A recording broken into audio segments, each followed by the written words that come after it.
ଅନେକ ସାଇକୋଲୋଜି ଷ୍ଟଡିରୁ ଜଣାଯାଇଛି ଯେ ଯେଉଁ ମହିଳା ସାଧାରଣତଃ ଅତି ଗୋରା ରଙ୍ଗର ହୋଇଥାନ୍ତି ଓ ସବୁବେଳେ ହସୁଥାନ୍ତି, ତେବେ ଏପରି ମହିଳାମାନେ ଶାରୀରିକ ସମ୍ପର୍କ ରଖିବାକୁ ବହୁତ ଇଚ୍ଛା କରିଥାନ୍ତି। ତା ସହ ଅଧିକ ସମୟ ଯାଏଁ ସହବାସ କରିବାକୁ ସେ ସବୁବେଳେ ଇଚ୍ଛା କରିଥାନ୍ତି।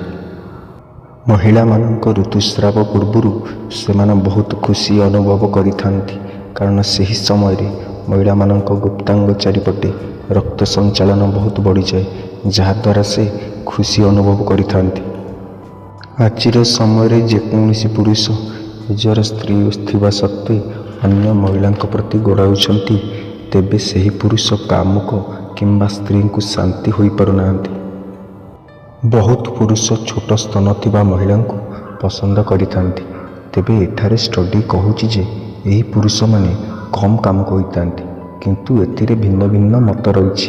ଅନେକ ପୁରୁଷଙ୍କୁ ଛୋଟ ସ୍ତନ ଥିବା ମହିଳା ଅତି ପସନ୍ଦ ଆସନ୍ତି। ସେମାନେ ଏପରି ମହିଳାଙ୍କ ସହ ସହବାସ କରିବାକୁ ପାଗଳ ହୋଇଥାନ୍ତି।